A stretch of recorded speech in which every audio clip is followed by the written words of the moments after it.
Welcome to my channel. ఈ వీడియోలో AP ప్రభుత్వ ఉద్యోగులకు మరియు పెన్షనర్లకు ఇన్కమ్ ట్యాక్స్ ఫైలింగ్ గురించి ముఖ్యమైన తాజా సమాచారం అయితే అందింది.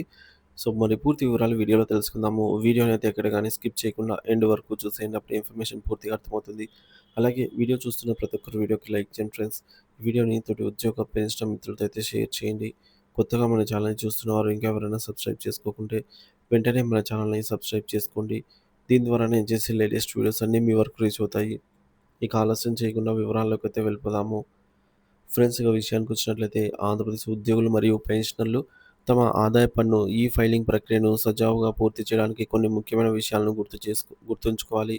ఈ వీడియోలో ఫైలింగ్, రీఫండ్ స్టేటస్, గుర్తుంచుకోవాల్సిన ముఖ్యమైన అంశాలేంటి మరియు సాధారణంగా ఎదురయ్యే సమస్యలపైన సమగ్ర సమాచారం అయితే తెలుసుకుందాము. రీఫండ్ స్టేటస్ మరియు గమనించదగ్గ అంశాలు. ఆదాయ పన్ను రీఫండ్‌లకు సంబంధించి 20,000 లోపు రీఫండ్ చూపించిన వారికి ఇదివరకే ఆ మొత్తం జమ చేయడం జరిగింది. అయితే 20,000 కంటే ఎక్కువ రీఫండ్ చూపించిన వారికి ఇంకా ఆ ప్రక్రియ అనేది పూర్తి కాలేదని తాజా సమాచారము. కాబట్టి అధిక మొత్తంలో రీఫండ్ అంచనా వేసిన వారు మరికొంత కాలం వేచి ఉండవలసి రావచ్చు. ఫైలింగ్ చేసేటప్పుడు గుర్తుంచుకోవాల్సిన ముఖ్యమైన విషయాలు ఇప్పుడు చూద్దాము. మొదటిది ప్రొఫైల్ వివరాల అప్డేటు. ఫైలింగ్ చేసే ముందు మీ ప్రొఫైల్‌లో ఏదైనా మార్పులు ఉంటే వాటిని అప్డేట్ చేసుకోవడం అత్యవసరం. చిరునామా, ఫోన్ నంబర్ మరియు ఈమెయిల్ ఐడీ వంటివి సరిచూసుకోవాలి. కొత్తగా సాఫ్ట్‌వేర్ రూపొందిన ఆ వివరాలను కూడా నమోదైతే చేయాలి. ఇక 12వది సారీ ఫ్రెండ్స్. ఇక రెండవది సాలరీ వివరాలు. మీ గ్రాస్ అమౌంట్ సరిగ్గా నమోదు చేశారో లేదో నిర్ధారించుకోండి. ముఖ్యంగా ఎన్‌పీఎస్ ఉద్యోగులు తమ గ్రాస్ ఆదాయానికి ఉద్యోగి కాంట్రిబ్యూషన్‌ను కూడా యాడ్ చేయాలి. కొన్ని ఆదాయ పన్ను సాఫ్ట్‌వేర్‌లలో దీన్ని ఇతర ఆదాయ వనరుల కింద అంటే ఇన్‌కమ్ ఫ్రమ్ అదర్ సోర్సెస్ కింద చూపుతూ ఉంటారు. ఇది సరికాదు. ఒకే యజమాని నుంచి జీతం, డీఏ, హెచ్ఆర్ఏ, ఎన్‌పీఎస్ పొందుతున్నప్పుడు సెక్షన్ 17 క్లాజ్ 1 మరియు సెక్షన్ 17 క్లాజ్ 2 ప్రకారం ఎన్‌పీఎస్ మొత్తాన్ని జీతంలో కలపాలి.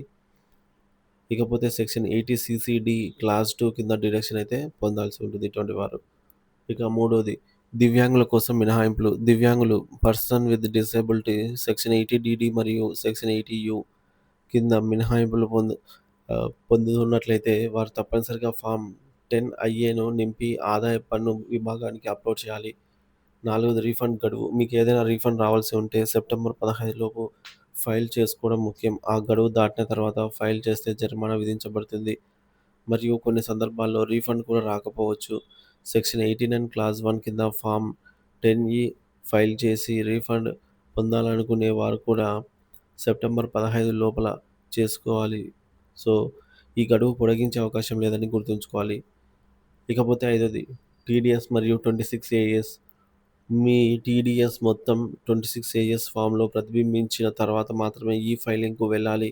అవసరమైతే 26 ఏఎస్ మరియు ఏఐఎస్ పీడీఎఫ్‌లను ప్రింట్ తీసుకోవాలి. ఇక ఆరోది బ్యాంకు వడ్డీ. బ్యాంకు సేవింగ్స్ లేదా ఫిక్స్డ్ డిపాజిట్లపైన వచ్చే వడ్డీ బ్యాంకులు నిబంధనల ప్రకారం 10% టీడీఎస్‌ను తీసివేస్తాయి. ఒకవేళ మీకు అదనంగా ఏదైనా పన్ను చెల్లించాల్సి వస్తే ఫైలింగ్ సమయంలో చలాన్ చెల్లించి పూర్తి చేయాల్సి అయితే ఉంటుంది. ఇక ఏడోది తప్పుడు మినహాయింపులు వద్దు. ఇతరుల మాటలు గుడ్డిగా నమ్మి హెల్త్ ట్రీట్మెంట్ లేదా హాస్పిటల్ బిల్స్‌ను సెక్షన్ 80 డీడీ కింద మినహాయింపులు తీసుకోకూడదు. ఈ సెక్షన్ గురించి కావాలంటే పూర్తి వివరాల కోసం గూగుల్‌లో వెతకడం మంచిది.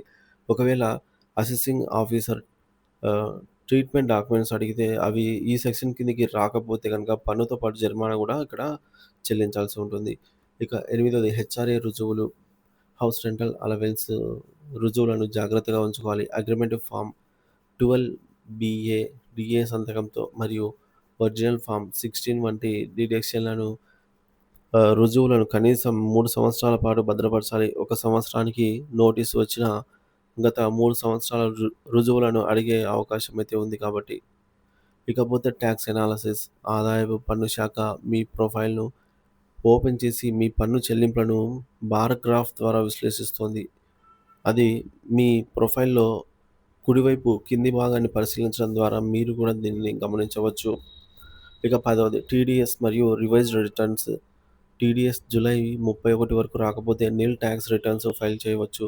దీనికి సెక్షన్ 234(ఎఫ్) కింద జరిమానా పడదు.